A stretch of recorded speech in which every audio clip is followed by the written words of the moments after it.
Hello दोस्तों, आज की इस वीडियो में हम लोग प्रश्नावली 8.1 का क्वेश्चन नंबर 9 और 10 हल करने वाले हैं। तो सबसे पहले हम लोग क्वेश्चन नंबर 9 पढ़ लेते हैं। तो इसमें कहा जा रहा है कि त्रिभुज ए बी सी में जिसका कोण बी समकोण है, यदि tan ए बराबर 1/√3 तो निम्नलिखित के मान ज्ञात कीजिए।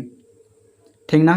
तो यहाँ पे दो क्वेश्चन दिए गए हैं, हमें इसी की मदद से इन दोनों का मान ज्ञात करना है। तो चलिए हल करते हैं।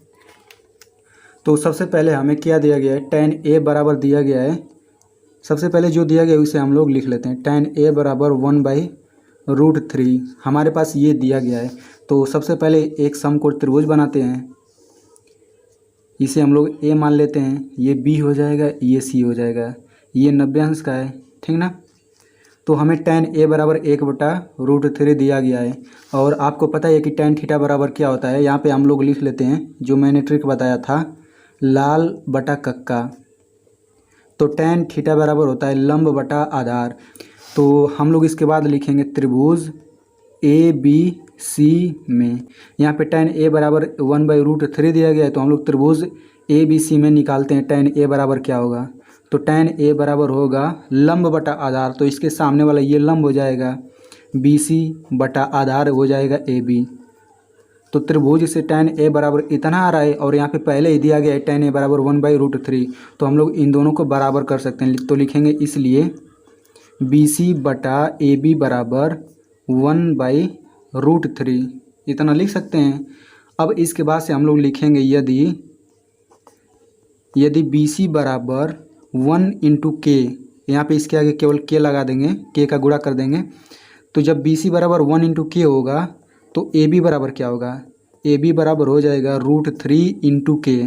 इतना हम लोग लिखते हैं। पिछले क्वेश्चन में हमने इसी तरीके से हल किया है, तो अगर आपने वो देखा है तो आपको अच्छे से समझ में आएगा।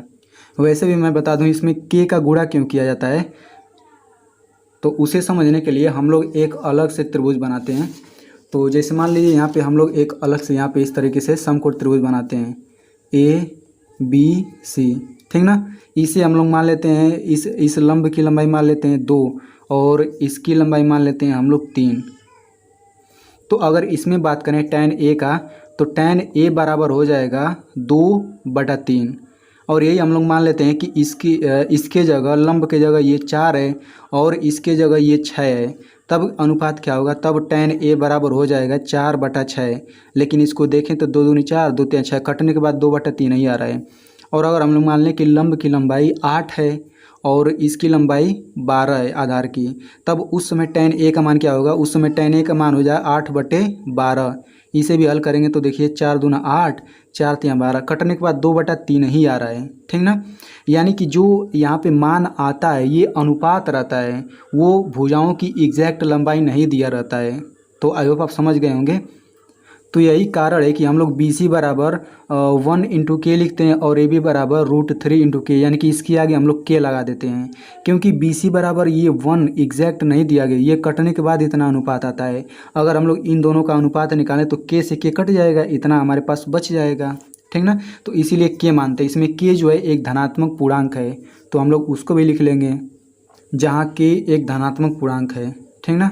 अब देखिए यहाँ पे हमें दो भुजाओं की लंबाई हमें पता है, बी सी बराबर 1 इंटू की है, यानी कि डायरेक्ट के केवल लिख सकते हैं। और ए बी बराबर दिया गया है √3 इंटू के। तो अब हम लोग यहाँ से ए सी का मान निकाल सकते हैं पाइथागोरस प्रमेय से। तो हम लोग लिखेंगे पाइथागोरस प्रमेय से। ठीक ना। तो पाइथागोरस प्रमेय इसमें लगाएंगे तो क्या होगा, सबसे बड़ी भुजा यानी कि कोण का स्क्वायर ए सी का स्क्वायर बराबर शेष दोनों भुजाओं के वर्गों का योग ए बी का स्क्वायर प्लस बी सी का स्क्वायर। ठीक ना। तो यहाँ से ए सी बराबर हो जाएगा, ये दोनों रूट में हो जाएगा। अब ए बी का स्क्वायर, तो ए बी बराबर दिया गया है √3 इंटू के। तो इसका स्क्वायर करेंगे तो ये देखिए रूट हट जाएगा, केवल 3 बचेगा और के का स्क्वायर के स्क्वायर हो जाएगा प्लस फिर बी सी का स्क्वायर, तो ये के बराबर, तो ये हो जाएगा के का स्क्वायर। तो यहाँ से हल करने पर ये आ जाएगा 4k स्क्वायर। तो 4 का वर्गमूल 2 और के स्क्वायर का वर्गमूल के, यानी कि यहाँ से ए सी बराबर आ गया 2k, 2 इंटू के। तो अब हमें इतना पता चल गया, तीनों भुजाओं की लंबाई हमें पता चल गया। अब हमें किसका मान निकालना है, चलिए देखते हैं। तो इसका पहला क्वेश्चन है, तो चलिए हल करते हैं। तो सबसे पहले यहाँ पे हम लोग साइन ए का मान निकालेंगे, साइन ए। तो साइन थीटा बराबर क्या होता है, लंब बटा कोण होता है। तो चूँकि यहाँ पे कोण ए है तो इसके सामने लंब ये हो जाएगा, तो लंब ये हो गया, कड़ ये हो गया, तो k बटा 2k हम लोग लिखेंगे। तो साइन ए बराबर हो जाएगा k बटा 2k इंटू कॉस सी। तो कॉस थीटा बराबर होता है आधार बटा कड़, तो हमें कोण सी की बात किया गया है तो इसके लिए लंब ये हो जाएगा। तो जब लंब ये हो जाएगा तो आधार ये होगा, और फार्मूला क्या होता है कॉस थीटा बराबर आधार बटा कड़, यानी कि k बटा 2k ये भी होगा। तो ये लिख देंगे k बटा 2k, फिर प्लस। अब कॉस ए की बात करते हैं तो कॉस थीटा बराबर होता है आधार बटा कड़, तो इसके लिए कोण ए के लिए लंब ये होगा तो आधार इतना हो जाएगा। तो आधार बटे कड़ होता है तो आधार इतना हो जाएगा √3 इंटू के, और कड़ हो जाएगा इतना। तो लिख लेते हैं इसे भी √3 इंटू के बटा 2k, फिर इंटू। अब साइन सी का मान निकाल लेते हैं तो साइन थीटा बराबर होता है लंब बटा कड़, तो इसके लिए ये सीधे वाला लंब हो जाएगा और आधार ये होगा। तो लंब बटा कड़ होता है तो लंब इतना हो जाएगा, कड़ इतना हो जाएगा, यानी कि सेम वैल्यू √3 इंटू के अपान 2k। अब इसे हल कर लेते हैं तो ये देखिए के एकम यानी ए कट जाएगा, के से के कट गया, ये भी के से के कट गया, यहाँ पे एक बच जाएगा। तो ऊपर एक से एक गुणा करेंगे एक हो जाएगा, फिर 2 दूना 4, फिर प्लस। यहाँ पे देखिए के से के कट गया, के से के कट गया। √3 का √3 में गुणा करेंगे तो ये 3 हो जाएगा, रूट हट जाता है। 2 का 2 में करेंगे तो ये हो जाएगा 4, ठीक ना। अब यहाँ से देखिए इसका हर समान है तो डायरेक्ट हर लिख लेंगे और ऊपर का जोड़ लेंगे, तो ये हो जाएगा 1 + 3 बराबर हो जाएगा 4/4। ये कटने के बाद 1 आता है। तो इस तरीके से पहला का ये आंसर आ गया। अब हम लोग दूसरा क्वेश्चन हल करते हैं। तो दूसरा क्वेश्चन है cos A into cos C minus sine A into sine C। तो अब हम इसका मान निकाल सकते हैं। देखिए cos A बराबर हमने निकाला था इतना, तो लिख लेते हैं इसे √3 इंटू के अपान 2k, फिर इंटू cos C का मान निकाला था हमने इतना, k अपान 2k, फिर माइनस साइन A का मान हमने निकाला था इतना, k अपान 2k, फिर इंटू साइन C का मान था इतना, इसे भी लिख लेते हैं √3 इंटू के अपान 2k। अब देखिए k से k कट गया, k से k कट गया, तो यहाँ से ये हो जाएगा, यहाँ पे 1 बचेगा तो √3 का 1 में करेंगे तो ये हो जाएगा √3 अपान 2 दूना 4, फिर माइनस यहाँ पे ये हो जाएगा k से k कट गया, k से k कट गया, तो यहाँ पे 1 बचेगा, तो यहाँ से गुणा करेंगे √3/4। अब देखिए दोनों सेम वैल्यू है तो ये आ जाएगा 0, तो इसका आंसर हो गया 0। तो इस तरीके से ये क्वेश्चन हल हो गया। चलिए बढ़ते हैं अगले क्वेश्चन की तरफ। तो क्वेश्चन नंबर 10 में कहा जा रहा है कि त्रिभुज PQR में जिसका कोण Q समकोण है, और इसमें दिया गया है त्रिभुज में PR + QR बराबर 25 सेंटीमीटर और PQ बराबर 5 सेंटीमीटर। तो हमें ज्ञात करना है साइन P cos P और tan P का मान हमें ज्ञात करना है, ठीक ना। तो चलिए सबसे पहले हम लोग त्रिभुज बना लेते हैं, यानी कि समकोण त्रिभुज बना लेते हैं सबसे पहले। तो यहाँ पे ये जो है 90 अंश है, यानी कि समकोण है Q, तो इसे हम लोग P मान लेते हैं, इसे R मान लेते हैं, तो PQR हो गया। आप लोग चाहें तो इसे भी P मान सकते हैं, इसे भी R मान सकते हैं, ठीक ना, कोई परिवर्तन नहीं होगा। अब हमें क्या क्या दिया गया है, तो दिया गया है PR + QR बराबर 25 सेंटीमीटर, और क्या दिया गया है, और दिया गया है PQ बराबर दिया गया है 5 सेंटीमीटर, ठीक ना, 5 सेंटीमीटर।